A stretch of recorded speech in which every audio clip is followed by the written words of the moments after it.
Assalamualaikum warahmatullahi wabarakatuh. Alhamdulillah, nahmaduhu wa nasta'inuhu wa nastaghfiruh wa na'udzu billahi min syururi anfusina wa min sayyiati a'malina. May yahdihillahu fala mudilla lahu wa may yudlilhu fala hadiya lahu. Asyhadu an la ilaha illallah wahdahu la syarika lah wa asyhadu anna Muhammadan abduhu wa rasuluh, amma ba'd. Pengurusi yang saya kasihi, Brigadier Jeneral Hassan bin Embong, yang merupakan sahabat saya juga, kami berkayuh selalu. Hari ini dia bawa orang rumah dia. Sebelum ni jumpa juga tapi tak teringat. Para pimpinan, hadirin dan hadirat sekalian, saya rasa ini majlis patutnya dulu kita dah buat, tapi ini alhamdulillah kita dah mulakan. Saya rasa begitu seronok duduk di dalam satu majlis melihat anggota tentera dengan pakaian yang begitu kemas dan cantik. Saya pagi-pagi membangun, kata kat isteri, hari ni nak pergi tempat tentera cari baju kemahit. Tentera kita adalah merupakan contoh teladan yang baik, mudah-mudahan kepada semua orang. Saya suka 2-3 hari ni, beberapa hari yang lepas, minggu lepas Perdana Menteri Perancis Macron telah buat kenyataan bahawa Islam adalah merupakan agama keganasan, ganas, dan ini telah menimbulkan reaksi yang berbagai-bagai. Beberapa hari yang lalu ada satu orang tokoh humanitarian, yang tokoh kemanusiaan yang melakukan satu aktiviti kemanusiaannya di Mali, iaitu terkenal ini, iaitu Sophie Petronin. Sophie Petronin ni dia telah pergi ke Mali. Bila dia pergi ke Mali, dia telah dicolek oleh pasukan Al-Qaeda lah sana. Dia pun mengaku Al-Qaeda, kerana di Mali ni satu negeri yang mundur, tapi dia adalah negara majoriti orang Islam. Bila dia dicolek daripada tahun 2016 sehingga tahun 2020, apabila berlaku pertukaran politik dan seumpamanya, dia telah dibebaskan. Dia pergi, aktiviti dia ni, dia pergi untuk kemanusiaan. Dia bawa juga padri daripada Itali dan seumpamanya. Of course lah, dia missionary punya group lah, tapi di atas nama kemanusiaan, dan mereka jalankan aktiviti mereka. Bila dia telah dibebaskan, dia dibawa pulang ke Paris beberapa hari lepas. Dia dibawa pulang ke Paris, dan Macron nak jadikan ini sebagai satu tajuk bagaimana Islam adalah agama ganas, dan dia menyediakan ucapan dia dalam kontroversi ini dia ambil kesempatan. Dan Sophie ni adalah pendakwa. Dia pendakwa lah, tapi atas nama kegiatan kebajikan ini. Apabila dia sampai, dia bagi tahu kepada mereka, dulu kamu panggil aku sebagai Sophie, sekarang yang ada di hadapan kamu adalah Maryam. Aku menganut Islam. Bila dia menganut Islam, mengejutkan orang Perancis. Macam mana dia kena colek pergi menganut pula agama orang yang mencolek dia? Dan dia kata, aku suka duduk di Mali. Mali ni ialah negara yang separuh rakyat dia fakir, miskin. Dia datang daripada satu negara yang kaya lah, maju, Perancis.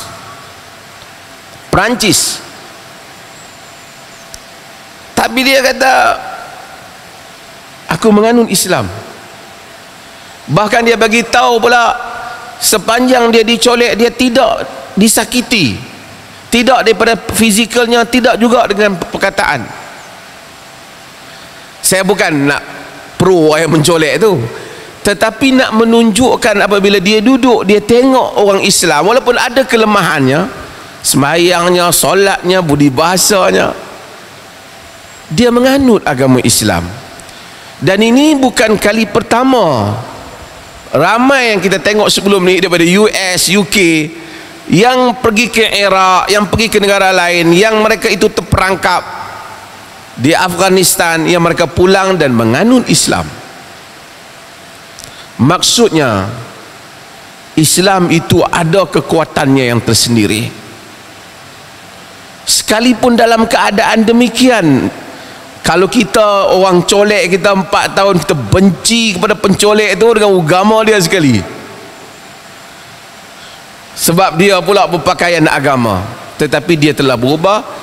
Terpaksa Macron mengubah teks ucapan dia ucap biasa saja, dan ahli-ahli parlimen Perancis mempersendakan dia kerana mana persiapan.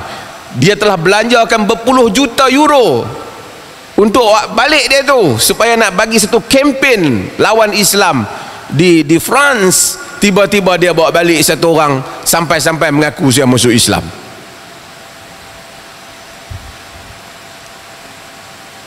Ini adalah saya nak sebut sebagai satu khabar bahawasanya orang-orang yang berada di medan, walaupun kita tak setuju dengan akidah itu semua, tapi apatah lagi bila kita berada di medan yang tepat, kita boleh menjadi contoh yang baik kepada orang lain. Hadirin dan hadirat yang dirahmati Allah, tajuk ini Brigadier Jeneral kita yang pilih. Islam itu mudah, tetapi jangan mempermudahkan. Ada orang hantar pada saya pagi-pagi, macam mana ni Datuk? Dia kata, tidakkah Nabi kata yassiru wala tu'assiru, basyiru wala tunaffiru, dalam hadis yang diriwayatkan oleh Al-Imam Al-Bukhari dan Muslim. Dan itu ungkapan Nabi apabila menghantar angkatan tentera dan seumpamanya, iaitu mudahkan, jangan payahkan, berikan khabar gembira, jangan jadikan orang lari daripada agama. Jadi kenapa kita kata jangan mempermudahkan? Tak apa, saya nanti hurai apa maksudnya. Asas yang perlu kita faham mengenai agama ini, saya nak introduction ini kita kena faham dulu. Kalau kita tak faham yang ni, kita akan susah nak faham yang ujung. Kita kena faham bahawasanya Allah yang menurunkan agama ini untuk sekalian manusia, Islam ni. Dan manusia itu bukan orang Melayu saja. Orang Melayu, orang Arab, orang Cina, orang India, orang yang duduk di kutub utara, ada kutub selatan, di padang pasir yang panas, di tempat yang banyak air, di tempat yang tidak ada air, di masyarakat yang cerdik, masyarakat yang bodoh, pensyarah universiti, profesor universiti, orang kampung yang tak tahu membaca, badui di padang pasir. Agama untuk semua. Apabila agama untuk semua, agama tak boleh bersifat untuk orang universiti saja. Dia tak boleh bersifat untuk orang Melayu saja. Islam is for all. Agama untuk semua. Itu yang kita sebut rahmatan lil alamin. Itu bukan slogan politik. Itu adalah ayat Allah. Ia adalah rahmat untuk sekalian alam.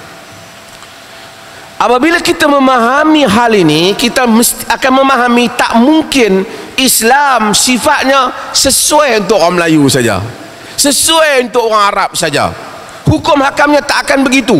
Hukum hakamnya mesti sesuai for everybody. Maksudnya, hukum hakam agama, pengamalan agama di negeri yang banyak air pun sesuai, negeri yang tak ada air pun sesuai.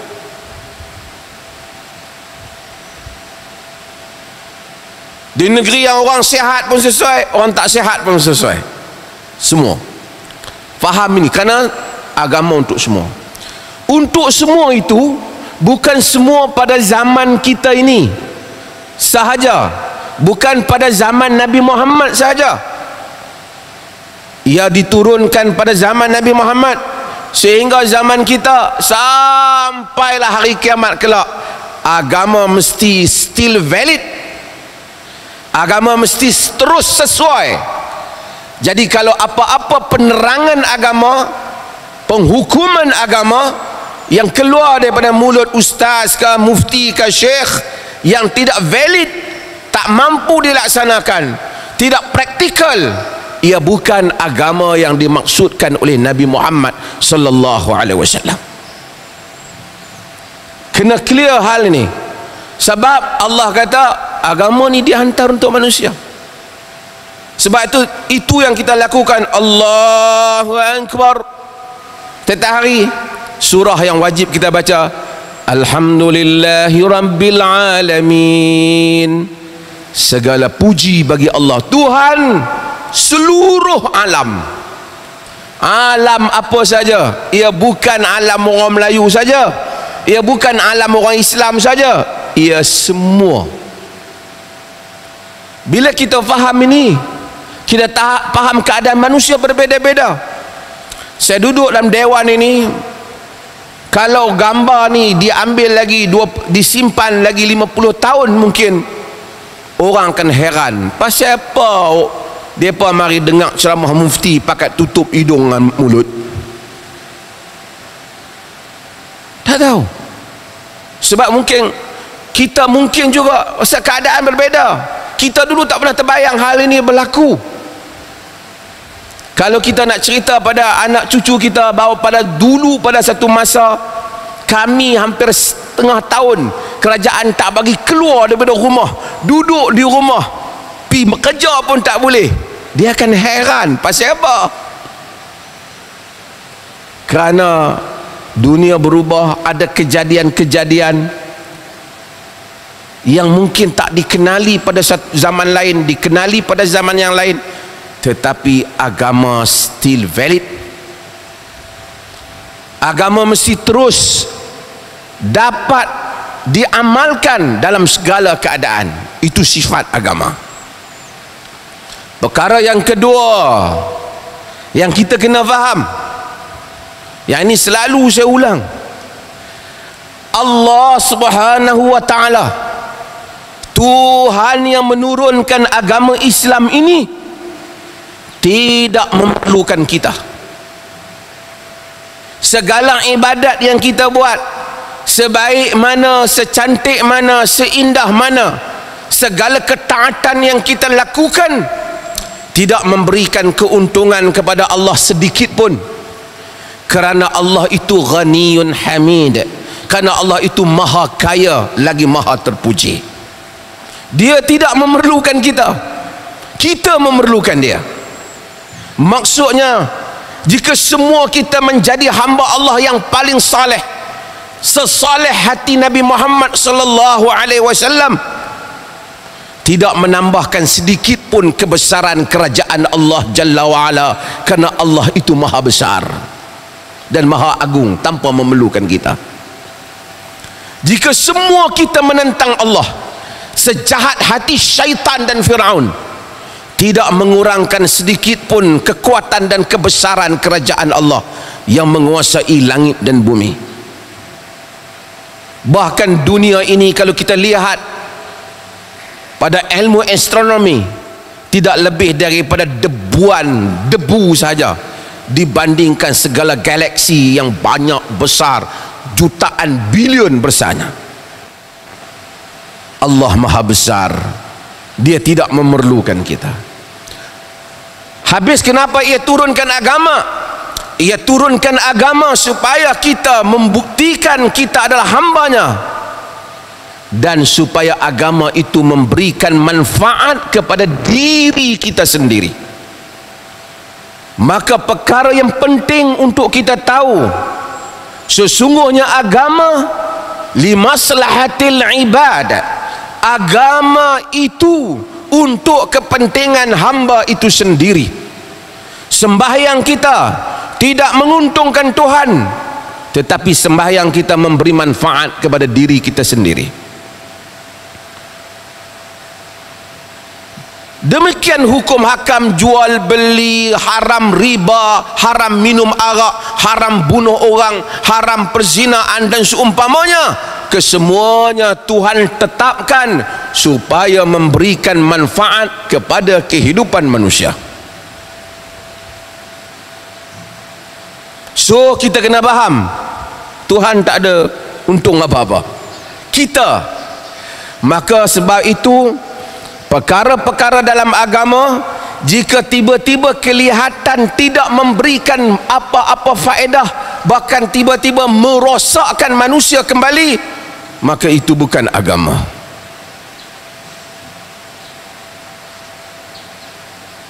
Sebab tu orang bertanya kita,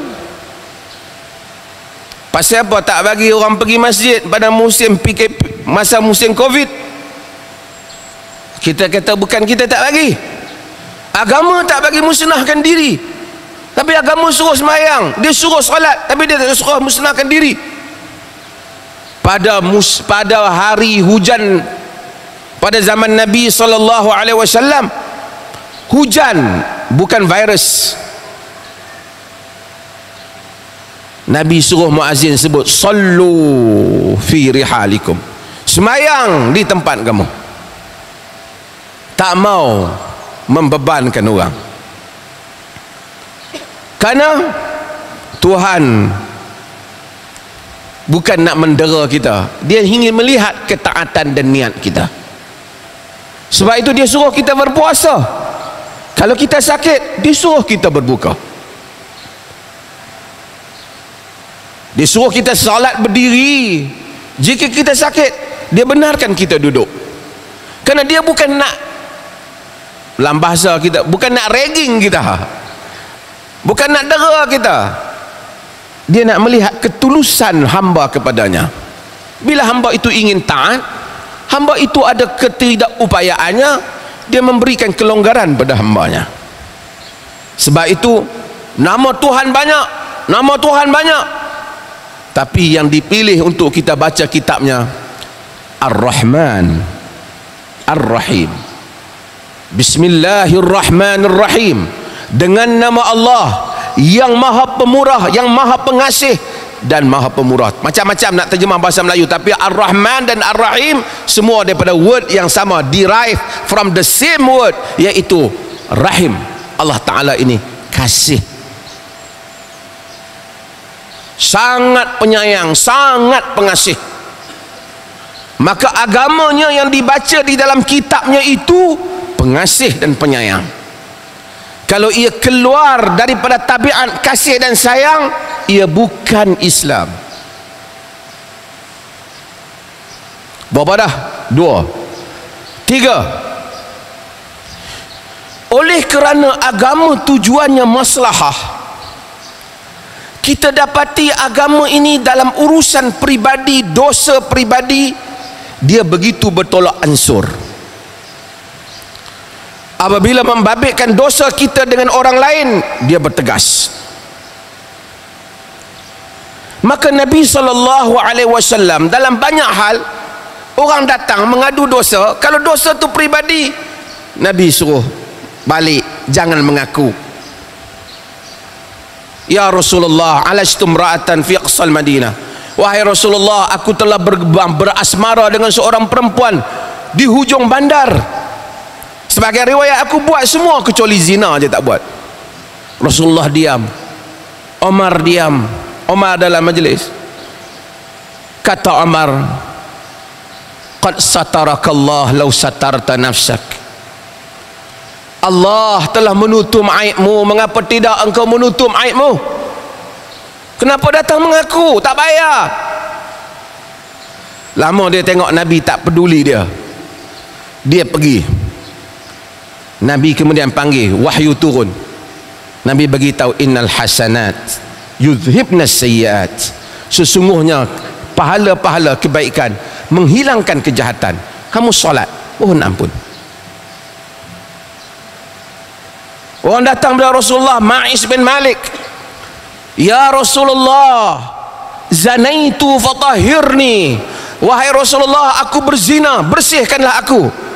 Nabi tak mau tengok dia. Kemudian dia kata, ya Rasulullah, zanaitu fatahhirni, wahai Rasulullah, aku berzina, bersihkan aku. Nabi pusing, tak mau tengok dia. Lama dia kata, sebagian riwayat dikata 4 kali, sehingga sebahagian para fuqaha kata kalau 4 kali ambil action. Nabi kata, abika jinnah, kau tak betul, kepala tak betul. Dia kata, Rasulullah, aku betul,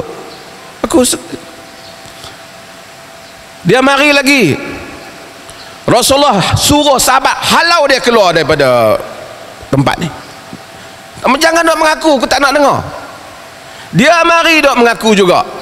Nabi hantar sahabat pergi kat kaum dia, tanya ni, kamu ni Ma'is ni, dia ni okey kah? Dia kata dia min salihina, orang baik kami, orang soleh kami, dia tak ada masalah ni, tak ada. Balik mai Rasulullah, dia okey dia ni. Dia mari juga, Nabi ambil tindakan. Kata para fuqaha, para sarjana hukum, bahawasanya Nabi tidak suka orang mengaku berzina. Kalau kau berzina, kau balik minta ampun. Dosa-dosa, tapi itu antara engkau dengan Tuhan. Sebab itu agama kata, siapa tuduh orang berzina, tak cukup 4 orang saksi, 3 orang ada, orang baik-baik, tak cukup 4, sebat 80 rotan atas belakang dia. Sebab apa? Agama tak suka gosip. Ini personal sin, ini dosa pribadi. Tapi agama bila babitkan hal, membabitkan kepentingan awam, agama tegas. Sebab apa? Sebab ini masalah orang lain. Satu orang dalam medan perang mati berjihad bersama dengan Nabi SAW. Para sahabat masuk di medan, oh mata syahid, mata wahwa syahid, mati dan dia syahid, mati syahid, mati syahid. Sampai satu orang dia kata, mata fi sabilillah syahidan, dia mati dalam jalan Allah, syahid. Nabi kata, la, tak, inni ra'aituhu finnar fi burdatin ghallaha yaumal khiyam. Ghallah, tidak, kata Nabi, si dia ni yang mati berperang, bukan di bawah turus angkatan tentera mana, di bawah pimpinan Nabi di medan peperangan. Nabi kata dia mati, aku melihatnya di dalam neraka, disebabkan sehelai selendang yang diambilnya tanpa pembahagian yang betul. Dahulu pembahagian dalam tentera, bila dapat ada ghanimah, ada rampasan harta perang, dibahagikan mengikut peraturan ketenteraan. Dia ambil lu selendang tu, bubuh kat dia dulu, walaupun dia mati syahid. Nabi kata di dalam neraka. Kita akan tengok ada satu orang wanita dalam hadis, nanti kita akan yang selalu saya baca, imra'ah mumisah, wanita lacur, bagi minum anjing, Allah ampunkan dia. Yang ni jihad bersama dengan Nabi, ambil harta orang, Allah masukkan neraka. Apa bezanya? Yang tadi dosa pribadi, yang dia buat kebaikan awam. Yang ini dosa awam, walaupun dia baik secara pribadi. Supaya apabila kita faham hal ini, kita akan faham tabiat agama yang lain, barulah saya boleh menjelaskan banyak hukum hakam secara untuk tuan-tuan faham. Ramai orang menyangka bahawasanya bagi lagi susah lagi bagus agama ni. lagi keras, lagi bagus. Dia tu keras, kuat agama. Itu bukan kuat agama. Nabi kata inna dina yusr walan yushadda dina ahad illa ghalabah. Agama itu mudah, tak ada orang yang memayah-mayahkannya melainkan dia nanti akan susah. Agama mudah. Sebab itu Allah Subhanahu wa taala sebut dalam Al-Quran jelas, yuridullahu bikumul yusra wala yuridu bikumul usra.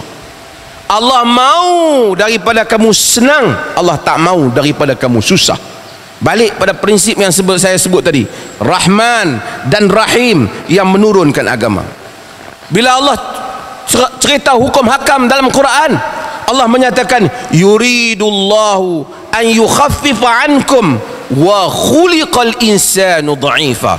Allah ingin meringankan kamu kerana telah dicipta manusia itu di dalam keadaan dhaif. Ini sifat agama.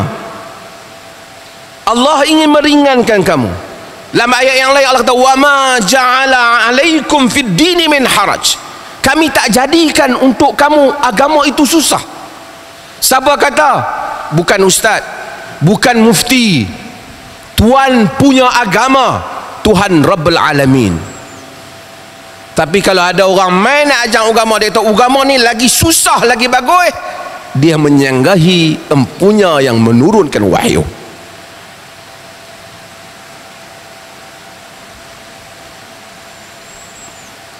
Maka untuk itu Allah itu bukan saja dia turunkan agama yang mudah, dia suruh kita doa supaya agama ni mudah.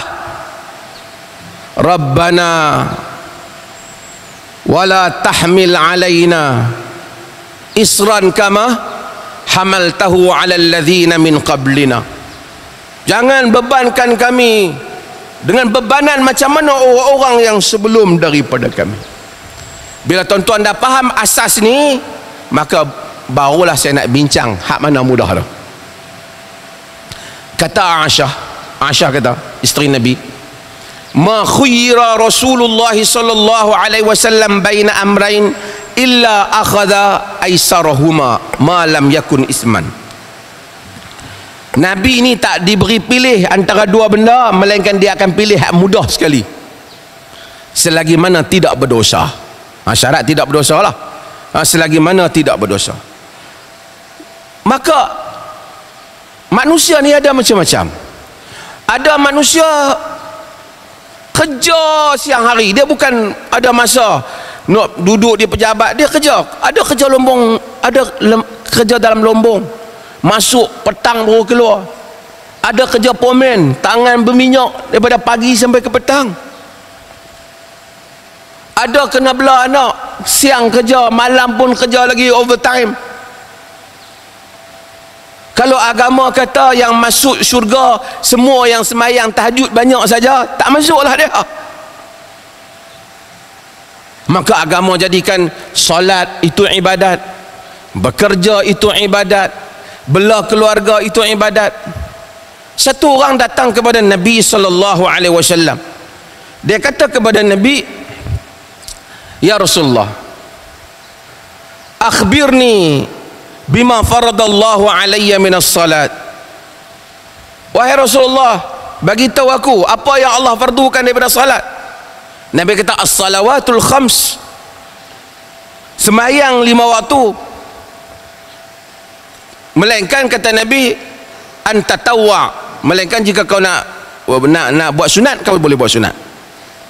Dia kata aku akan sembahyang 5 waktu tu, aku tak sunat. Dia abang Nabi, dia tak sunat. Tanya puasa, Nabi bagi tahu syahrul Ramadan, sebulan, melainkan kau nak puasa sunat. Dia kata aku puasa sebulan tu, aku tak boleh puasa sunat.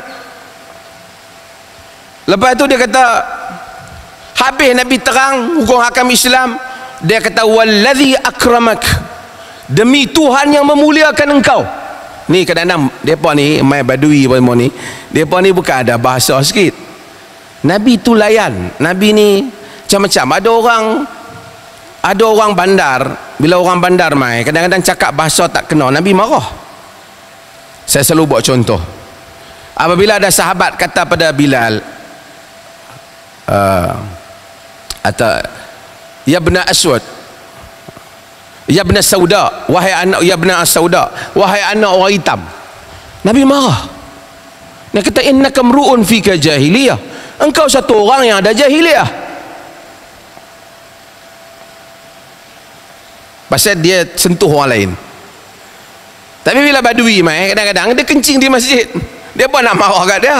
Nabi innakum tub'asuna muyassirina wala mu'assirin, kamu diutuskan untuk memudahkan, bukan untuk memayahkan. Biar dia dulu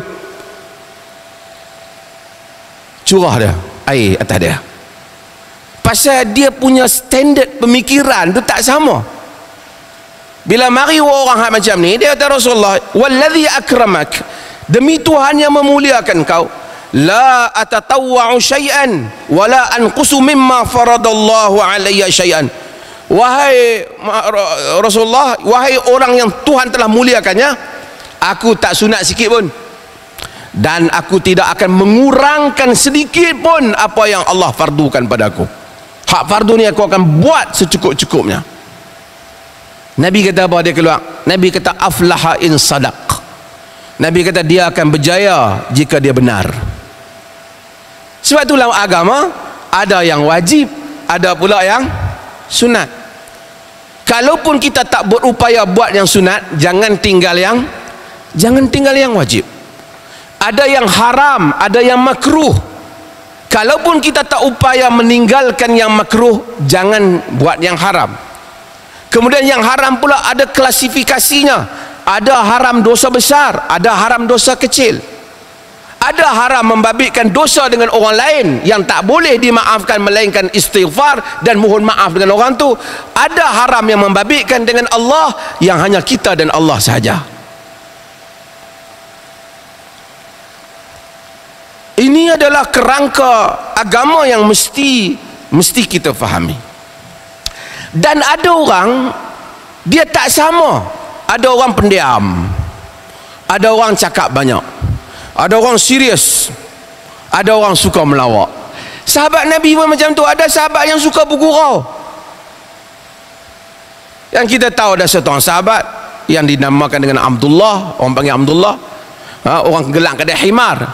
Himar ni kaldai lah. Wa kana yashurbul khamr, dalam hadis Bukhari kata dia suka minum arak. Sahabat Nabi tu minum arak.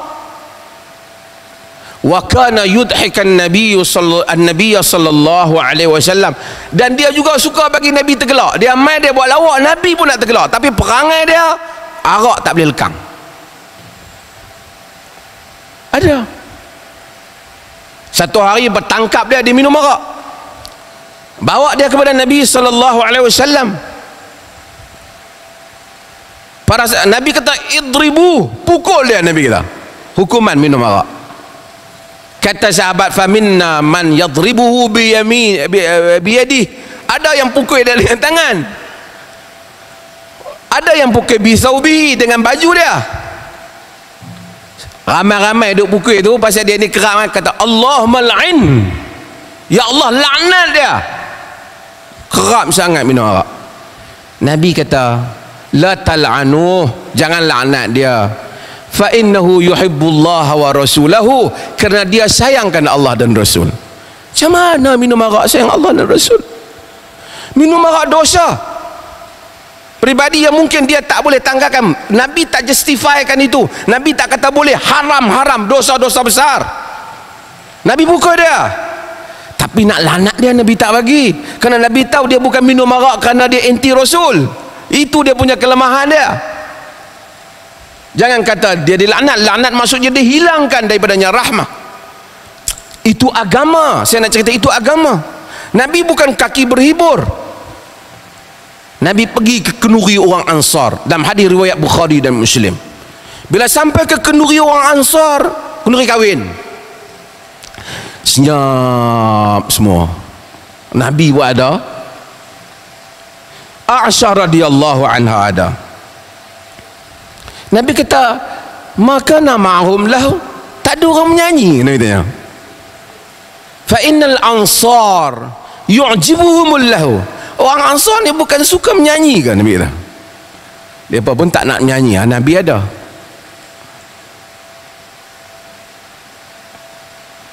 Sebahagian riwayat dalam Ibn Hibban, yughannuna 'alaiha, tak ada orang menyanyi untuk pengantin. Mereka pun menyanyi. Bukan Nabi suka menyanyi, Nabi tak menyanyi, Nabi diam je. Tapi Nabi tahu ada kaum suka itu, ada kaum suka main bola, ada kaum suka menyanyi, ada kaum suka bersukan. Macam tu tabiat orang. Agama meraihkan perbezaan itu. Tapi kalau asyik menyanyi pagi sampai ke petang, itu luar biasa, kerja tak guna lah.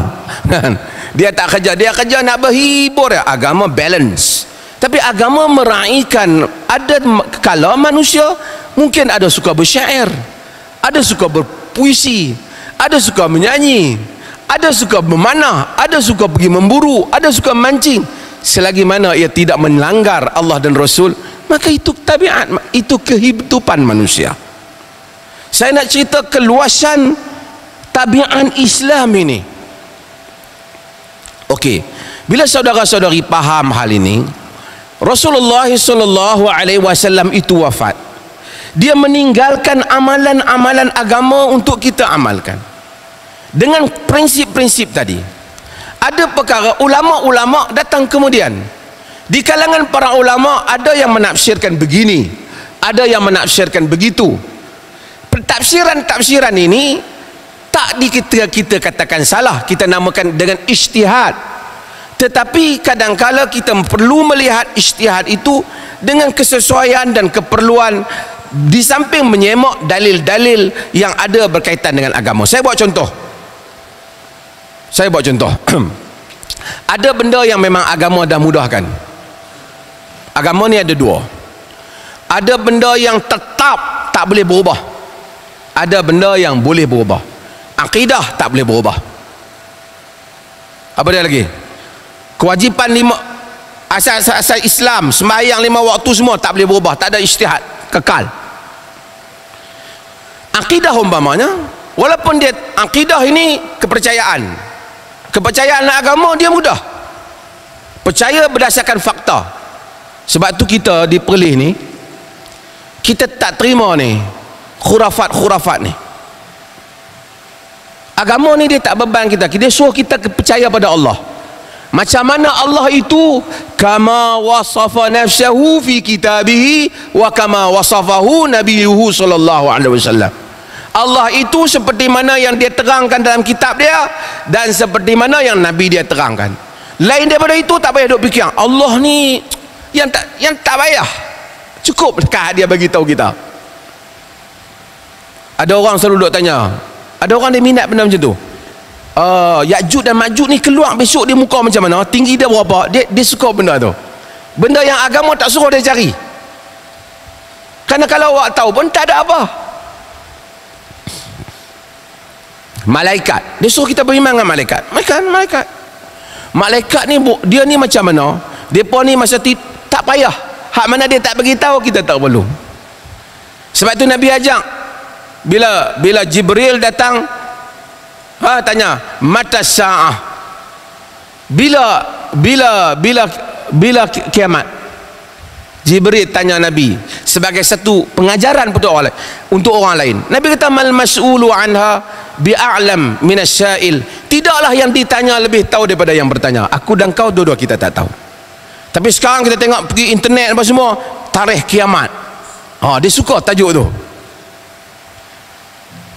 Tajuk yang agama tak suruh. Untuk apa? Dia cerita tentang Nabi Nuh, kita tak jumpa Nabi Nuh, kita beriman. Kenapa? Kerana Quran bagi tahu. Dia bagi tahu Nabi Nuh buat kapal, kita beriman. Dia buat kapal kerana Quran bagi tahu. Dia tak bagi tahu kapal tu panjang dia berapa, bentuk kasut ke, bentuk 3 segi ke, kapal tu buat daripada kayu apa, kayu koka ke, kayu apa. Ini semua merepet yang dia tak suruh kita tahu. Dia suruh kita ambil pengajaran. Kalau kita tahu dia buat daripada kayu jati ke, dia buat kayu daripada Perlis ke, daripada Kedah ke, dia buat kayu daripada tanah Arab ke, tak ada benefit kepada kita apa-apa pun. Sebab itu agama fokus. Nabi Musa ketuk, pukul laut terbelah. Pukul batu, idrib bi'asakal hajar, pukul dengan batu, tongkatmu itu batu. Fanfajarat min husnata asyarata aina, terbit daripadanya 12 mata air. Cukup. Agama tak suruh, dia suruh kita beriman dengan Musa dengan cerita tu. Nak cari ni tongkat Nabi Musa ni buat daripada kayu apa? Sekali dia mula main khurafat, dia mula nak jadi bomo. Buat daripada kayu apa? Nak bagi tahu kalau buat daripada kayu apa pun, pukul batu air tak keluar, melainkan dengan mukjizat juga. Ini soal akidah. Maka soal akidah, superstition, karut marut, agama tak benarkan. Sebab tu kita tak benarkan ceramah, hadis palsu, cerita karut marut. Kadang-kadang kusas pencerita, sebahagian tu minta maaf lah, bukan semua, penceramah motivasi, mereka suka buat main cerita-cerita yang bagi jadi pelik sikit. Dulu orang tua-tua kita suka cerita-cerita pelik ni kan, Nabi Sulaiman dan sang kancil lah, apa benda-benda pelik-pelik. Nabi punya hebat, dia buat berdelok dengan sang kancil ni, buat berdelok jadi lekeh. Sama, kadang-kadang benda tu bukan soal macam kita. Allah cerita dalam Quran Nabi Yusuf dan imra'ah, wanita Al-Aziz. Cukuplah. Apa nama wanita tu Allah tak cerita. Israiliyat kata nama dia Zulaikha.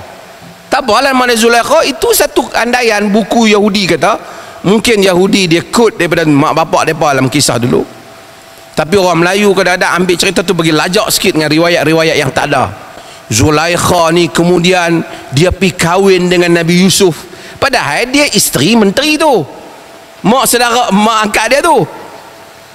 Jadi buatlah doa menikah tu, ya Allah satukanlah hati kami seperti satunya Adam dan Hawa, Muhammad dan Yusuf dan Zulaikha, dan Muhammad dan Khadijah.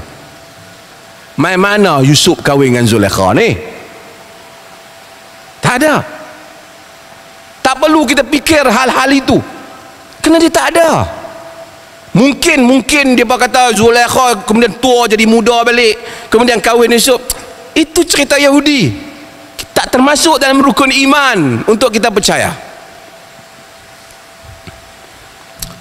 Itu sudut kepercayaan, banyaklah macam-macam lagi. Masa kita tak cukup, saya nak pergi pada sudut amalan. Nanti saya bagi session untuk soal jawab. Amalan agama ada benda yang agama bagi kelonggaran. Dia suruh kita sembahyang 5 waktu, tapi bila kita musafir, dia benarkan kita jamak dan qasarkan salat. Ada orang musafir pun dia tak mau. Buat apa? Dia kata kita lah musafir ni bukan susah pun, duduk dalam kapal terbang ya. Sayyidina Umar telah tanya Nabi, kita dulu takut, sekarang kita tak takut, kenapa kita boleh jamak lagi? Nabi tak, sedekah, tasaddaqallahu alaikum faqbalu sadaqatah. Sedekah yang Allah sedekah untuk kamu, ambil ya. Nak Allah bagi. Musafir boleh jamak, bukan saja boleh jamak, boleh qasar. Semayang yang 4 jadi 2, semayang yang 3 jadi apa? 1,5. Semayang 3 lah. Semayang yang 2 jadi 2 ya. Jadi ada berapa semayang yang boleh qasar? Zuhur, Asar, Isya, boleh qasar. Bukan saja boleh qasar, boleh jamakkan. Qasar memendekkan, shortening the prayer, pendekkan semayang. Jamak ialah menghimpunkan sembahyang. Tapi bila kita tengok dalil-dalil agama, dia pergi lagi. Rupanya ada orang yang wanita yang istihadah, Nabi benarkan jamak tapi tak qasar. Ada riwayat Ibnu Abbas menceritakan Nabi jamak salat Zuhra wa Asra jami'an, semayang Zuhur dan Asar sekali di Madinah. Hujan tak, sakit tak, Orang tanya Ibn Abbas, kenapa? Arada alla yuhrija ummatah, kerana Nabi tak mau membebankan umat. Para fuqaha bincang, timbul berbagai mazhab. Sebahagian mazhab kata kalaulah seseorang itu tak musafir pun, tapi dia ada beban kerja yang tak boleh, dia memerlukan untuk dia jamak, dia boleh jamak. Contoh apa? Saya selalu buat contoh, doktor bedah. Takkan duduk tengah-tengah bedah ni hamba tunggu saya aku pergi mayang lu. Dia taklah, dia kata bedah lah waktu Aisyah. Bedah bukan mesti. Aksiden waktu maghrib sampai perlu buat segera, dia kata hampa biar dulu, aku nak pergi semayang dulu dan mati dulu sama Allah ni. Habis semayang maghrib jamak takhir, tapi tidak qasar. Siapa lagi boleh? Polis trafik yang jaga jalan tu sibuk. Takkan, oi, time maghrib ni hampa accident dulu pelan-pelan, aku nak balik semayang Ustaz. Dah. Ha? Siapa lagi? Anggota tentera yang mungkin terpaksa berkawal satu dua tempat. Ya tak ada perang, tapi mungkin tak boleh tinggalkan tempat, yang jaga mesin, yang jaga berkenderaan, yang jaga tertentu, yang masuk peperiksaan di negeri-negeri yang bukan Islam, barangkali dia bukan ikut jadual waktu. Takkan nak keluar, saya nak minta keluar Ustaz, nak pergi semayang Ustaz, saya main sambung periksa balik. Dia boleh jamak walaupun dia tidak musafir, tapi dia tidak boleh tak qasar. Apa lagi yang agama benarkan? Banyak. Ni pakai kasut tentera ni. Ni kasut. Kalau pergi medan perang, takkan setiap kali semayang nak cabut kasut. Kalau dia perang di setempat dia, takkan dia nak hanya yang musafir saja boleh jamak. Dia boleh sapu di atas kasut dia. Semua kita belajar sapu al-mashu ala khuffain, sapu atas khuf. Ulama bincang lagi, mazhab berbeza-beza, ada yang kata boleh, ada kata tak boleh, tapi kita melihat kepada keluasan ini. Sekali saya nak pergi, mungkin tuan-tuan nak tanya pasal mazhab kelih ni. Ada keluasan. Dalam hadis kata al-mashu, masaha Rasulullah, masaha ala al-khuffain wal ala al-imamah wal khimar. Nabi sapu di atas serban dan di atas tudung kepala yang ikat. Walaupun hadis-hadis itu sebut khimar bagi wanita, bagi lelaki, tapi kalau kita tengok khimar perempuan ni lagi susah. Katakanlah dia tak duduk di rumah, pergi duduk di tempat tu buat urusan, jadi yang pakai tudung di kalangan wanita angkatan tentera. Nak buka bukan senang ni. Nak ambil wudu, sampai bak kepala, dia sapu di atas tudung dia. Mazhab mana? Di dalam mazhab Hanbali. Kesemua mazhab-mazhab ini ialah mazhab-mazhab Islam yang diiktiraf. Orang kata dak, kita Syafi'i. Bukan ada satu kita lahir daftar mazhab Syafi'i, tak ada. Imam Syafi'i imam agung, dihormati, banyak kaul mazhab dia kita pakai. Tapi banyak juga yang tuan-tuan tak pakai. Tuan-tuan bayar zakat fitrah, tuan-tuan pakai duit, itu bukan mazhab Syafi'i, itu mazhab Hanafi.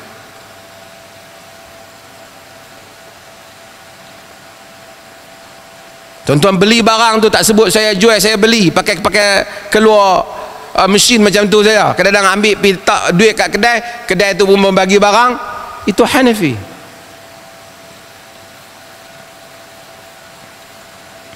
Paling jelas sekali ialah tuan-tuan semua berdiri menyanyi lagu, mendengar muzik dalam semua mazhab yang 4 tak boleh.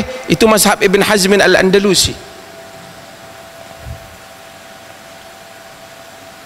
Keluasan itulah yang tuan-tuan lihat kita amalkan juga di negeri Perlis ni. Nanti saya akan sebut beberapa contoh.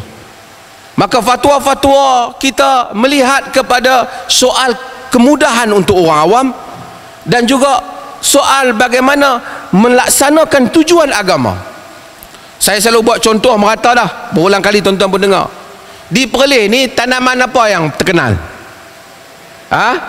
Harum manis. Ada macam Brigadier Jeneral kita pun tak tahu ada berapa puluh pokok. Kalau orang ada 100 pokok harum manis berbuah elok, dia boleh dapat 100,000 lebih. Kalau elok lah. Kalau tak elok pun 70-80,000 dia boleh dapat. Nak dibandingkan dia dengan penanam padi kurang lagi. Kalau orang padi kena keluar zakat, patutnya harum manis lagi kena keluar zakat. Betul tak? Tapi lah mazhab Syafi'i tak kena. Kerana mazhab Syafi'i hanyalah tanaman qutul balad, makanan asasi. Habis Perlis siapa kata fatwa harum manis kena keluar zakat? Fatwa dalam mazhab Hanafi.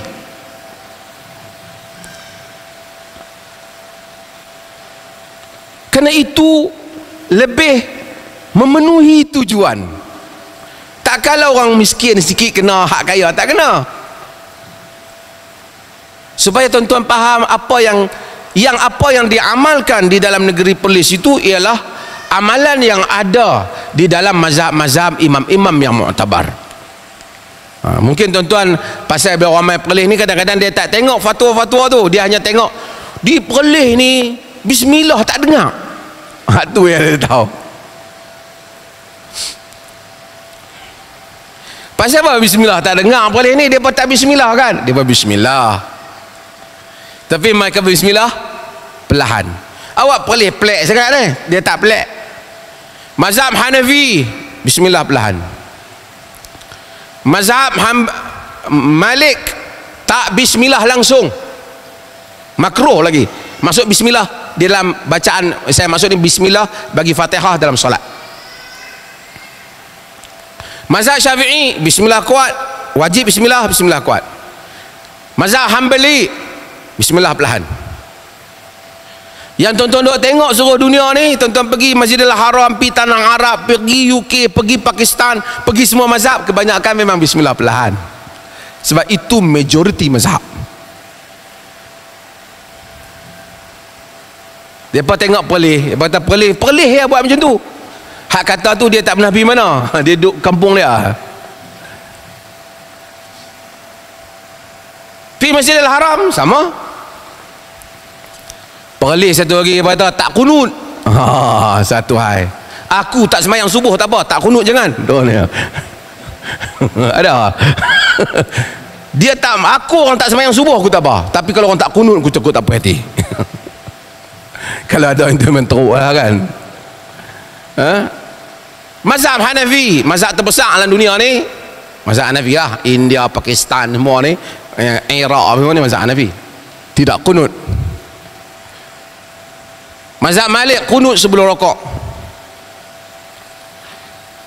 Mazhab Syafi'i wajib kunut, sunat kunut. Mazhab Hanbali, semua negara-negara Arab ni, kebanyakan tanah Teluk mazhab Hanbali tidak kunut. Itu benda amalan, semuanya atas argument. Tapi tak payah benda tu kita, kadang-kadang orang tu itu yang dijadikan isu, tapi dia kena lihat keluasan fatwa-fatwa kita tentang bagaimana kita melihat. Kerana Perlis ni dia mengambil pendekatan menerima semua mazhab-mazhab ahli sunnah ni dan melihat argument untuk diamalkan.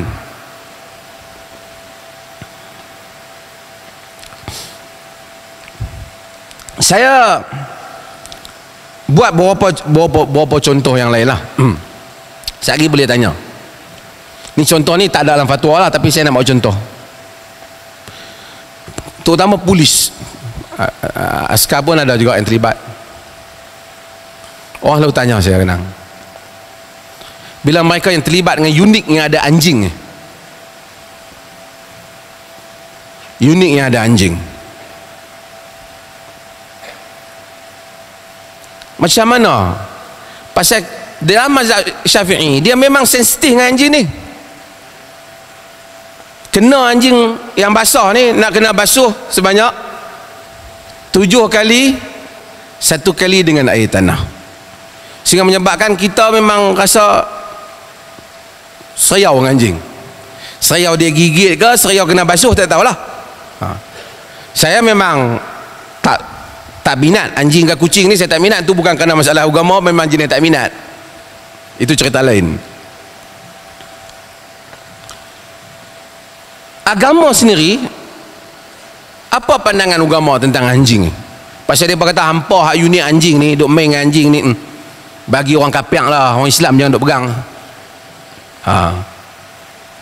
Anjing ni agama tak benar. Kalau kita baca dalam Quran kat mana ada Quran cerita anjing? Antaranya cerita Ashabul Kahf, wa kalbuhum basitun zira'ihi bil wasit, dan anjing dia menghulurkan kedua tangan dia. Anjing tu join orang-orang yang beriman dengan Allah yang lari dalam Ashabul Kahf. Anjing depa join tu, Quran record sebut juga nama anjing, sebut juga anjing dia, tak sebutlah nama. Orang silat ni kata nama dia Qitmir. Tak ada lah. Itu Israeliat kata nama anjing tu Qitmir, dia kata. Tapi yang pentingnya ialah Quran sebut nama dia. Bukan saja Quran sebut tentang nama dia, Quran juga sebut tentang anjing buruan, kan? Dia, Allah kata yas'alunaka madza uhilla lahum, mereka bertanya engkau apa yang dihalalkan untuk mereka. Qul uhilla lakumut thayyibat, dihalalkan untuk kamu apa-apa yang baik. Wa ma 'allamtum minal jawarihi mukallibin, dan apa yang ditangkap oleh anjing-anjing asuhan kamu. Tu'allimunahun mimma 'allamakumullah, apa yang kamu ajar mereka, apa yang Allah ajar pada kamu. Yang ni anjing yang kamu ajar tu tangkap, dia tangkap huruf binatang buruan tu, dia bawa balik ke kita. Artinya anjing tu gigit, anjing tu dengan kita, anjing tu kita ajar. Ini ada di dalam surah Maidah. Cerita wanita ghufira limra'atin mumisatin, diampunkan wanita pelacur, marrat bi kalbin ala ra'si raki, yang lalu tengok anjing berada di luar telaga, lidah dia kada yaqtuluhul atash, lidah dia hampir dia dibunuh oleh kehausan, yalhas, lidah dia keluar.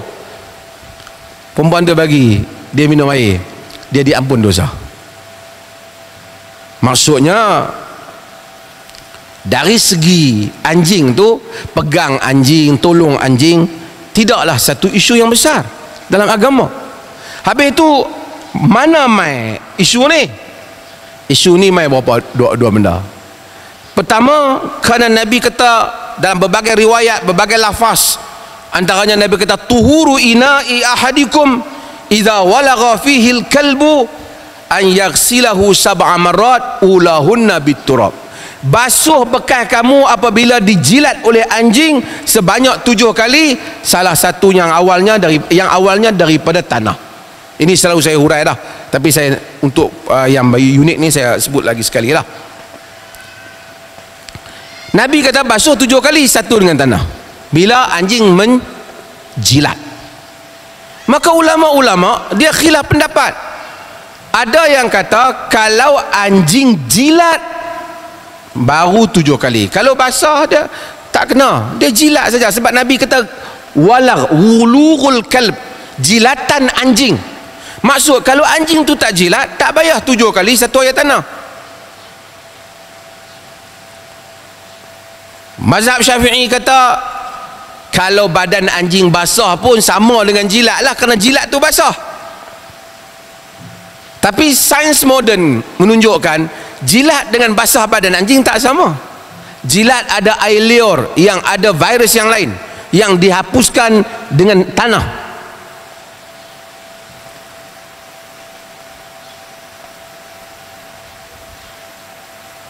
Bahkan mazhab Syafi'i dia pergi lagi jauh.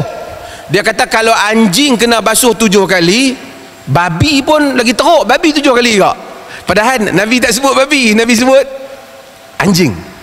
Maka dalam mazhab lain, babi tak kena 7 kali. Basuh 7 kali. Babi basuh biasa je lah. Bila siapa kena bekas kena babi, basuh sehingga hilang kesan tanpa perlu air tanah. Itu juga yang disebut Imam Nawawi. Dari segi hujah ini lebih kuat, kata Imam Nawawi, padahal Imam Nawawi mazhab Syafi'i.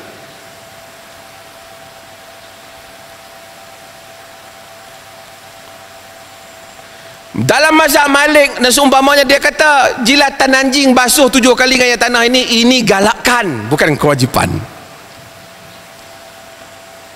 Maka kita tengok di Maghribi, di semua ada rumah mereka ada anjing, ada pegang anjing apa semua. Jadi orang Islam dalam hal ini ada banyak mazhab.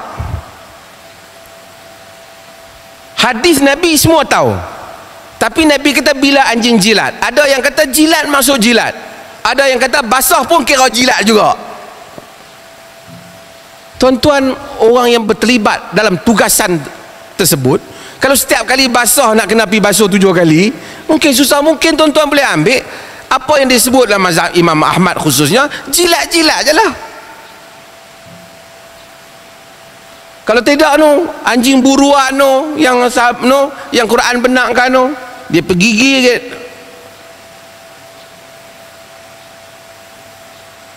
Okey.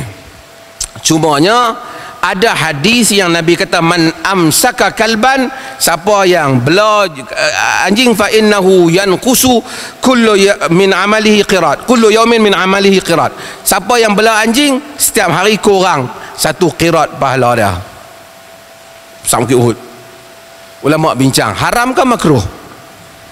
Kata mereka sebab anjing ni kalau duduk di rumah, dia salak orang yang mai tu, sedangkan Islam menggalakkan hospitality, menyambut tetamu. Anjing halau tetamu, sebab tu Nabi tak pergi. Tapi kalau anjing tu duduk jaga kawasan, boleh. Anjing pergi memburu, boleh. Anjing dalam tugasan kita, boleh. Habis itu boleh balik isteri kata, no abang, baju anjing no lepas sana. Itu mungkin kita boleh luaskan sikit fiqh kita dalam hal ni. Okey, itu bahagian banyaklah kalau saya nak cerita bahagian kemudahan. Tapi bahagian jangan memudahkan. Hak ni bahagian yang berkaitan gender kita kata. Apa maksud jangan memudahkan? Jangan memudahkan macam ni. Maknanya bukan jangan memudahkan, jangan memudah-mudahkan. Jangan tasahul, dia panggil. Tasahul macam mana? Ambil agama tak tahu punca. Dalam Islam sekian-sekian, kita dalam Islam sekian-sekian ni, mana ada dalil ke? Tak tahu, orang duk kata itu memudah. Ambil hadis tak tahu punca, hadis palsu, hadis apa pun ambil, tak apa. Dia kata hadis palsu ke, hadis lemah ke, hadis apa, hadis juga. Memudah-mudahkan macam tu tak dibolehkan. Agama mesti firm sumber yang betul. Sebab tu jaga-jaga bila nak sebarkan hadis. Jangan cuai. Maksudnya bila dah kata semayang 5 waktu, 5 waktu. Jangan kat Islam ni mudah. Kalau nak buat 2 pun boleh. Tak boleh. Hak tu dah fix 5. Jangan memudah-mudahkan. Dia haramkan arak, haram. Lah aku minum sehari secawan ya. Itu tafrid. Itu tak boleh. Okey. Mudah-mudahkan macam mana? Agama tak tahu punca, mengaji. Ambil daripada mimpi tok guru, mimpi kawan dia. Ini memudah-mudahkan. Ini tak diterima. Ini banyak lagi hal-hal yang seperti ini. Maksudnya memudah-mudahkan dalam konteks apa yang tidak dimudahkan oleh agama. Agama dah mudah dah, tak payah nak pergi mudah-mudah.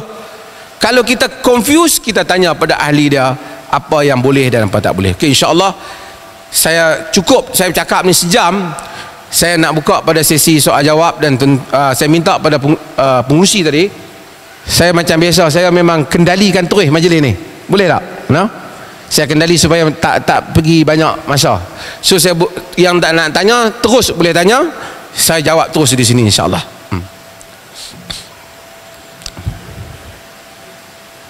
Ada soalan?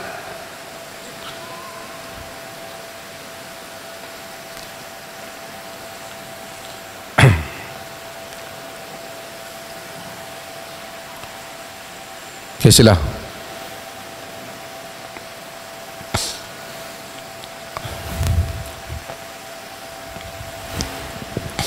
Assalamualaikum warahmatullahi wabarakatuh.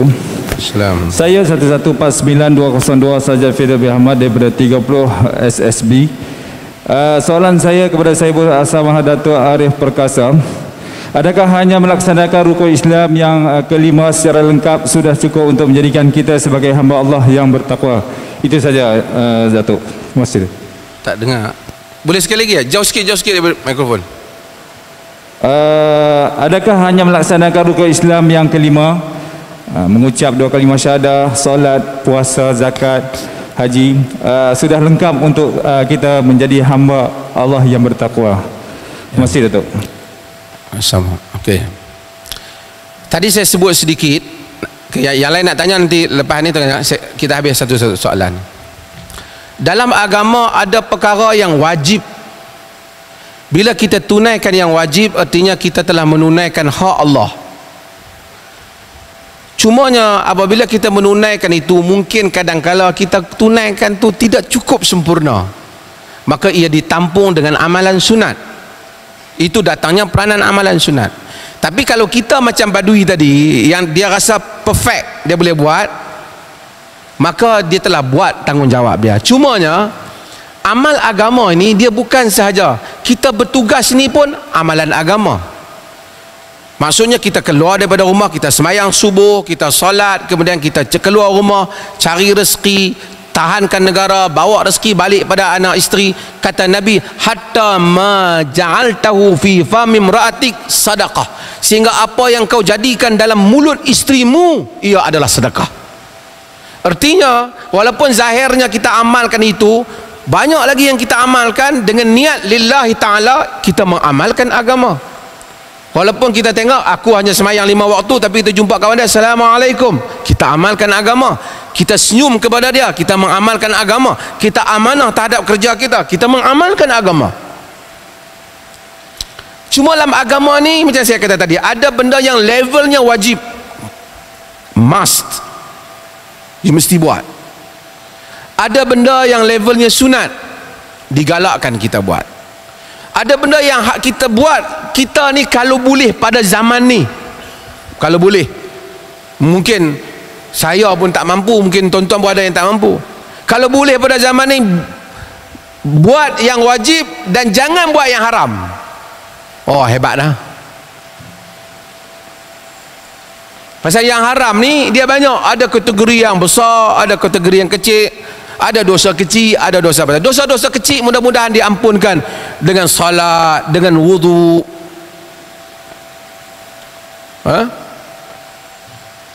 Tapi dosa membabitkan orang, itu masalah.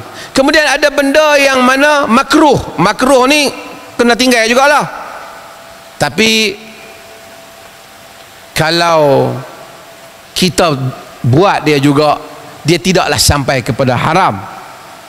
Seorang Muslim pada zaman ini, kalau dia boleh buat yang wajib semua dan tak buat yang haram semua, dia wali Allah lah.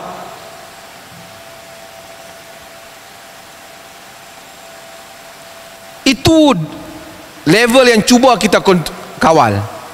Kemudian kita mungkin tahu kita akan terlibat dengan dosa-dosa kecil. Dosa besar, dosa yang Allah ancam, seperti zina, minum arak.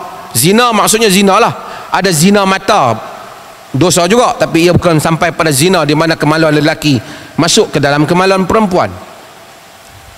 Tangan, kaki mungkin zina, tapi belum sampai ke level tu, dosa juga. Ia diampunkan dengan wudu, dengan berbagai-bagai lagi. Demikian juga mata kita, lain-lain hal. Minum arak, dosa besar. Curi, dosa besar, tak boleh selesai dengan orang. Ini bahagian ini kita jaga. Dalam dosa macam saya sebut tadi, ada dosa besar, dosa kecil. Dosa besar ada bahagian orang, bahagian kita dengan Allah. Bahagian orang ni kalau boleh kita jangan. Semua janganlah, tapi bahagian dengan kita dengan Allah ni memang jangan juga. Tetapi yang ni lebih senang nak diuruskan antara seorang dengan Tuhan dia. Yang babit orang ni yang payah. Sebab tu kadang-kadang orang yang minum arak tu dia dosa besar. Tapi orang yang memfitnah orang, walaupun dia macam selamba ya, Kawan minum arak tu mungkin dia akan, ya Allah aku taubat, selesai dengan Allah. Tapi hak fitnah tuduh orang tu, walaupun dia, ya Allah ampun aku, dia nak kena selesai dengan apa yang dituduh kepada kawan tu sampai lekat kat kawan tu.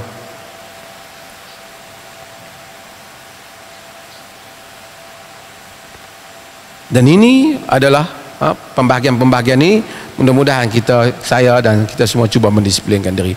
Okey, ada soalannya? Sila.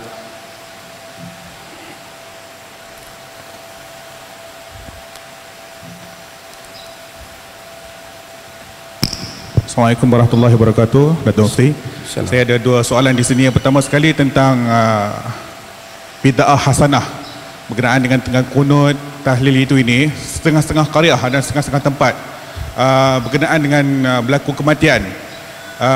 Kadang-kadang nak kena buat tahlil hari pertama, hari ketiga, hari ke-7 dan hari ke-10 dan finalnya hari ke-100. Adakah kategori bid'ah hasanah ni yang setengah tempat laksanakan atau amalkan itu, adakah ianya dikira pahala ataupun dikira amalan? Yang kedua tentang solat jamak tadi tu, tasaddaqallahu alaikum, iaitu satu sedekah rukhsah dari dalam agama. Setengah orang berpendapat sekali lagi tak dengar tentang solat jamak. Setengah orang dia pegang itu bahawasanya, contoh daripada Perlis nak pergi ke Kuala Lumpur, kita disediakan surah-surah di RNR, kemudahan cukup banyak, buat apa nak perlu jamak dan sebagainya, sedangkan itu satu rukhsah, satu sedekah daripada Allah Ta'ala. Ya, jadi dalam agama lah. Jadi dua perkara tadi. Yang pertama sekali tentang bid'ah hasanah tadi itu, iaitu tahlil hari pertama, hari ketiga, hari ke-7, hari ke-100 itu, adakah itu benda itu adat ataupun benda itu dikira macam mana? Dan itu tentang jamak tadi. Terima kasih. Terima kasih, Datuk. Okey, saya bila ada soalan yang pertama tu, dia nak sikit, nak kena panjang sikit, nak kena sikit intro. Tuan-tuan, semua kita, kebanyakan manusia ni, dia memang nak beragama, tetapi nak beragama sahaja tanpa pandangan ataupun tanpa panduan wahyu tak boleh. Kalau kita tanya penganut-penganut mana-mana agama yang cukok kepala, yang duduk tak makan daging, yang duduk, ada yang duduk tak ni, ada yang berjalan kaki tak pakai kasut, kebanyakan mereka kata kerana mereka nak mendekatkan diri dengan Tuhan. Tetapi adakah mereka dapat mendekatkan diri dengan Tuhan hanya semata-mata dengan niat yang baik? Tak. Mereka mendekatkan diri dengan Tuhan hendaklah dengan niat yang baik dan dengan cara yang ditunjuk oleh Tuhan. Untuk itulah kita menyebut asyhadu an la ilaha illallah wa asyhadu anna Muhammadar Rasulullah. Aku menyaksikan tidak ada ilah melainkan Allah, Muhammad Rasulullah. Sebab apa? Because this is the messenger of God, this is the messenger of Allah, and this is our guidance. Ini adalah panduan kita. Macam mana nak semayang? Tak tahu. Nabi Muhammad kena tunjuk cara nak solat. Kalau nak ikut baik, sujud 2 kali baik, sujud 3 kali lagi baik. Mai-mai satu orang semayang, dia sujud 3 kali satu rakaat. Dia tahu orang sujud 2 kali ya. Allah, bukan aku buat maksiat, aku sujud. Boleh tak? Tak boleh. Sebab apa? Dah Nabi buat mari macam tu. Follow our Prophet sallallahu alaihi wasallam. In kuntum tuhibbunallah fattabi'uni. Jika kamu cintakan Allah, ikut aku. Sallu kama ra'aitumuni usalli. Salat seperti mana kamu lihat aku salat. Masa haji, ramai orang datang haji, yang Nabi haji satu tu je, yang akhir sekali ya. Ramai orang hadir, 100,000 hadir. Nabi kata, ayyuhan nas isma'u qawli wa'aqilu. Wahai manusia, dengar cakap aku, fikir. Antara yang Nabi sebut, ayyuhan nas khuzu anni manasikakum. Wahai manusia, ambil daripada aku cara ibadat kamu. Dalam konteks ni haji lah. Maksudnya kita mesti ikut Nabi Muhammad sallallahu alaihi wasallam. Dan amalan itu Ada tujuannya. Macam saya kata, ada tujuannya. Kenapa kita salat? Ada tujuannya. Kemudian ulama-ulama bincang. Lahir satu perkataan, kerana Nabi melarang bid'ah. Bid'ah ni bukan istilah Perlis ke, istilah Saudi ke, istilah Jordan ke, tak. Ini Nabi kata, man ahdatha fi amrina ma laysa minhu fahuwa rad. Siapa yang mengada-ngadakan dalam urusan agama ini apa yang bukan daripadanya, dia ditolak. Maka ulama berhati-hati supaya jangan benda yang kita buat ini macam challenge Nabi sallallahu alaihi wasallam. Sehingga apabila satu orang datang kepada Imam Malik, kata pada Imam Malik bahawasanya dia nak, di mana patut dia mulakan ihram umrah ataupun hajinya, Imam Malik kata min haits ahraman an-nabi sallallahu alaihi wasallam, di mana Nabi berihram di Zulhulaifah, kamu pergi sana. Dia fikir cara dia, Zulhulaifah kosong. Sekarang tuan-tuan pergi dah adalah masjid, dapat dulu kosong tempat Nabi mula niatnya. Dia kata aku nak ihram start daripada masjid Nabi. Masjid Nabi, fadilat semayang di masjid Nabi, ada kubur Nabi, macam-macam. Dia kata aku nak mula di masjid Nabi. Nabi Imam Malik kata la akhsha an tusibakal fitnah.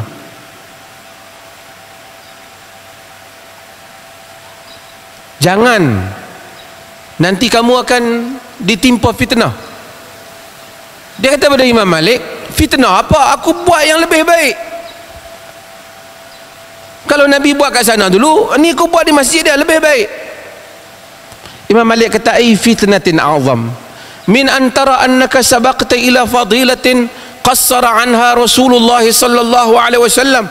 Apa fitnah yang lebih besar apabila kau nak kau bersangka kau dapat buat satu amalan yang kau itu lebih baik daripada Nabi. Itu isunya. So amalan agama kita tidak akan lebih baik daripada Nabi. Kita follow Nabi.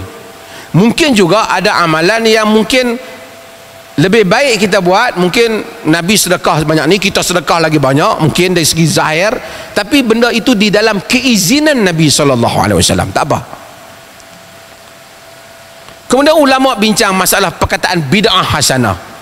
Apa yang ulama dahulu maksudkan, macam mana kalau benda tu Nabi tak pernah buat tapi dia tu baik dan dia tak membabitkan perkara-perkara ibadat yang dia ada-adakan, mereka namakan bid'ah hasanah. Sebahagian kata no, tak ada perkataan bid'ah hasanah, bid'ah saja. Yang mana tak berbabitkan ibadat ni tak dinamakan langsung sebagai bid'ah. So mereka berbeza pendapat dari segi istilah, tapi perkaranya sama. So satu orang kata ni diklasifikasikan sebagai A, kumpulan kata oh yang ni tak diklasifikasikan sebagai A langsung, dia kumpulan B. So begitu lebih kurang. Maka macam kita katalah, ini dewan ke ini bilik. Satu orang kata ini dewan, satu kata ini bilik. Ada orang buat satu kotak pula, dia kata yang ni dewan tapi dewan yang kecil. Satu orang kata lah yang tu tak usah namakan dewan lah, tak payah masuk langsung. Lebih kurang saya nak bagi faham. Kita duduk di dewan, kata ini bid'ah tapi bid'ah hasanah. Kumpulan ulama kedua kata ini bukan bid'ah hasanah, ini tidak bid'ah langsung, kerana ia tak membabitkan hal ehwal agama, hal ehwal ibadah khas dalam agama. Saya nak buat contoh. Hasanah, benda yang baik. Pasal istilah bid'ah hasanah atau bid'ah mahmudah yang digunakan oleh Imam Syafi'i dalam kitabnya dan guna dalam mazhab Syafi'i, kemudian berkembang menggunakan bid'ah hasanah, merujuk kepada perkara-perkara yang misalnya buat sekolah. Nabi mengajar agama, tak ada sekolah, kita buat sekolah. Kita pakai mikrofon, kita buat majlis yang macam ni, bid'ah hasanah, it's okay. Tapi kalau ada orang kata dia tadi semayang, dia nak baca Fatihah 3 kali dalam satu rakaat, dia kata bid'ah, Nabi baca sekali ya. Allah, Fatihah kan baik, aku suka, aku baca 3 kali. Kalau kita benarkan bid'ah hasanah, semua semayang akan berubah. Kalau kita benarkan bid'ah hasanah dengan pahaman sebahagian orang. Mai orang semayang subuh, tengok-tengok Tok Imam mayang. Pasal apa Tok Imam mayang 4 ni? Tok Imam pasal semayang 4 subuh. Allah, hampa ni penyegan yang hampa duduk pergi melepak merata berjam-jam boleh. Aku tambah 2 rakaat pun bising. Dia kata, dah lah Nabi semayang 2 saja. Tak apalah Nabi semayang 2, kita tambah, bukan kita tambah benda tak elok, kita tambah benda baik semayang kan. Boleh tak? Tak boleh. Sebab tak boleh? Sebab kita kena ikut format yang Nabi dah buat dah. Kalau kita bagi saja, boleh tambah lah, habislah agama ni.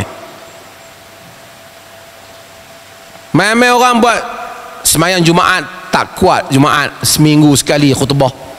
Kita diperlih nak buat semayang Rabu pula, campur dengan Jumaat, baru ada 2 kali. Tak boleh. Kita kena maintain yang Nabi yang asal. Balik pada soalan saudara, telah mati pada zaman Nabi ramai orang. Nabi sayang pak saudara dia, Nabi sayang sahabat-sahabat dia, Nabi sayang. Nabi ni sayang. Abdullah bin Ubay bin Salul, penentang dia, kepala munafik, Nabi bagi baju dia, anak dia minta. Punya Nabi ni sangat kesian kat orang. Nabi doa di kubur.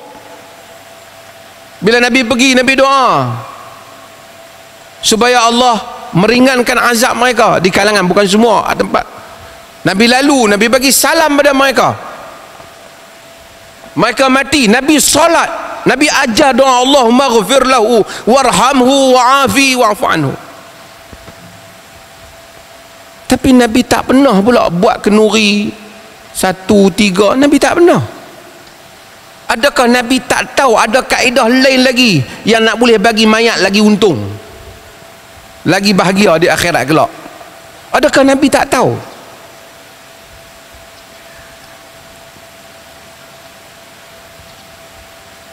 Telah meninggal Abu Bakar, telah meninggal Nabi sallallahu, wafat Nabi, sahabat sayang, sampai Umar tak terima, depa tak buat kenduri ni.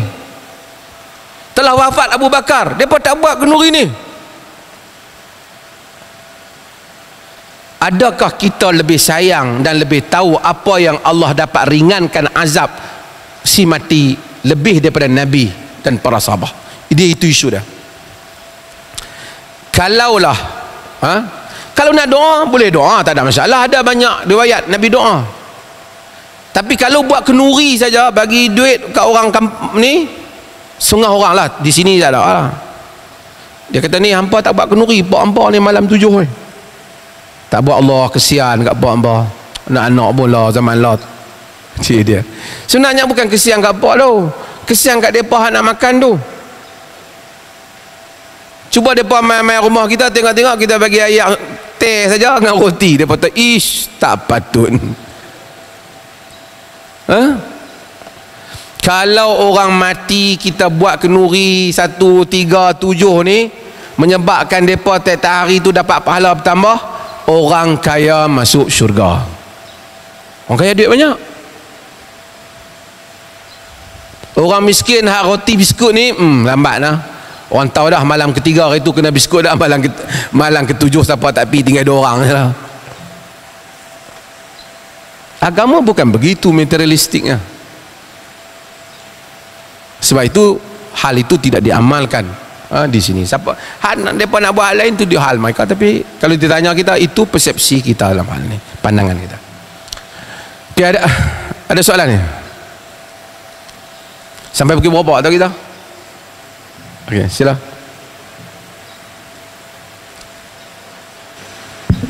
Assalamualaikum sahibu samaha Datuk. Saya Kapten Hasnan daripada Makkah 30 Brigade. Soalan saya, sahibu samaha Datuk, apakah kelebihan-kelebihan menjadi seorang tentera daripada pandangan Islam, dan seterusnya apakah saranan Datuk untuk kami menjadi seorang tentera Islam yang tidak mempermudahkan Islam itu sendiri? Terima kasih. Tuan-tuan, hadirin dan hadirat sekalian, semua kerja ni ada kelebihan dia, tetapi antara kerja yang besar, yang pahala dia ialah kerja ar-ribat, pahala murabitin. Sebab itu ada bab tentang pahala ribat, pahala bertahan di benteng, mempertahankan benteng Islam. Segala masjid yang ada, mufti ke, tok imam ke, siapa ke yang boleh salat, boleh mengajar agama dalam negara ini, boleh hidup, boleh bernikah, boleh mengamalkan amalan yang baik, boleh hidup, ialah dengan kelebihan dan fadilat, dengan amal yang dilakukan oleh mereka yang mempertahankan sempadan negara. Jika negara tidak aman, tidak ada masjid yang boleh didirikan, hatta tidak ada gereja yang boleh didirikan. Sebab itu orang kata kita pertahan Malaysia, pertahan semua, bukan orang Islam saja. Ya, kita pertahan semua. Walaula daf'ullah an-nas ba'duhum bi ba'd lahuddimat sawami'a wa biya'un wa salawatun wa masajidu yuzkaru fiha ismullahi katsira wa ya yansurannallaha man yansuruh innallaha laqawiyyul aziz. Jika tidak Allah menjadikan manusia itu tolak menolak, yakni bertarung antara mereka, nescaya akan binasalah rumah-rumah ibadat orang yang beribadat, akan binasalah gereja-gereja, rumah-rumah ibadat Yahudi dan masjid yang disebut padanya nama Allah yang banyak-banyak. Maksudnya tentera Islam apabila berjuang mempertahankan bukan saja masjid, ke semua yang berada di dalam wilayah Islam. Sebab itu maka murabitin, orang yang walaupun tak perang mempertahankan sempadan Islam, merupakan pahala yang besar. Demikian juga anggota polis juga dengan apa yang mereka lakukan. Cumanya kita, saya sebut pada zaman materialistik ni, kita rendahkan. Suami kerja apa? Kerja tentera saja. Ada orang tentera saja, dia kata. Kalau suami saya businessman, dia rasa macam suami kau tidak boleh jadi businessman kalau tidak ada tentera. Sebab itu ini adalah kerjaan yang besar. Cuma yang tinggal ialah keikhlasan kita berniat kerana Allah, itu saja. Takut kita tahu tapi kita tak niat lillahi ta'ala, ya Allah. Sebab tu tanam dalam jiwa kita, jadikanlah kerja aku ini ialah pahala yang besar di sisimu, dan niat aku ialah untuk membantu, niat aku mempertahankan negara ini, mempertahankan negara dan mempertahankan agama tu bukan mesti mempertahankan masjid, mempertahankan manusia supaya tidak bagi minum kepada anjing. Tuhan ampun, dalam hadis tu bagaimana orang yang memastikan manusia semua dapat minum dan makan dengan baik. Maka sebab itu ini adalah pekerjaan yang besar yang mudah-mudahan Allah Subhanahu Wa Taala memberikan pahala kepada saudara-saudara sekalian. Dah habis dah masa kita? Ada lagi habis? Ada lagi soalan? Ha? Ada satu lagi tadi? Last. Ya. Assalamualaikum. Saya nak tanya satu soalan yang dalam doa selepas sunat duha. Doa tu bermaksud jika haram sucikanlah. Apa makna yang tersirat dalam doa tu?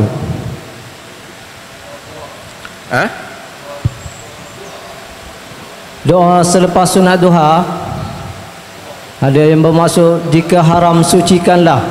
Ya. Apa makna yang tersirat dalam doa tu? Okey. Masih tu. Solat duha. Solat duha ni seperti mana yang kita tahu dan paling banyaknya ialah An-Nawawi menyebutnya sebanyak 8 rakaat. Ada fadilat riwayat solat duha itu, sebahagiannya itu disebut dalam hadis yang dhaif. Yang pentingnya sebahagian di kalangan para ulama dahulu, mereka ada yang di kalangan sahabat ada yang tak tahu tentang sembahyang duha ni. Kerana mungkin bila Nabi amalkan, sebahagian sahabat tahu, sebahagian tak tengok. Sebab tu ada riwayat sahabat yang kata macam tak ada sembahyang duha. Hakikatnya dia ada, dan sembahyang duha ni adalah sunnah untuk dilakukan. Adakah sembahyang duha ini ada hadis sahih menyebabkan rezeki bertambah-tambah? Dan segi hadis sahih itu dia tidak ada. Tapi hadis-hadis yang digabungkan gitu gini ada fadilat-fadilat sembahyang duha. Adakah bacaan doa khusus, Allahumma inna hadha duha, wahai Allah ini duha-duhamu?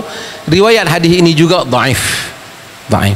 Tapi untuk membaca hadis-hadis ini, hadis dhaif dalam doa boleh dibaca. Kerana selagi mana konten hadis itu tidak bercanggah dengan Islam. Maksud walaupun riwayat dia dhaif, kita boleh baca kerana dia hanya doa. Kerana doa ni bukan saja hadis dhaif boleh baca, doa sendiri pun kita boleh buat. Doa, tapi nak buat amalan yang tak ada dalam tunjuk ajar Nabi tak boleh. Tapi nak baca doa yang kita petik doa tu daripada hadis dhaif, kemudian kita jadikan doa kita, boleh.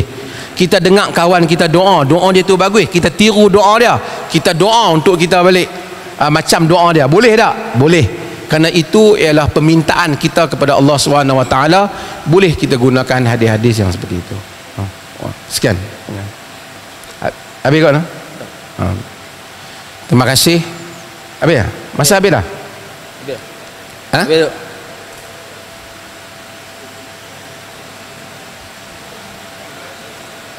Ya, ada soal. Oh, ni bos tanya ni. Habis dah? Okey. Okey, dengan itu terima kasih banyak kepada Brigadier Jeneral dan kepada semua yang sudi mendengar. Mudah-mudahan ada manfaatnya. Sekian, wassalamualaikum warahmatullahi wabarakatuh.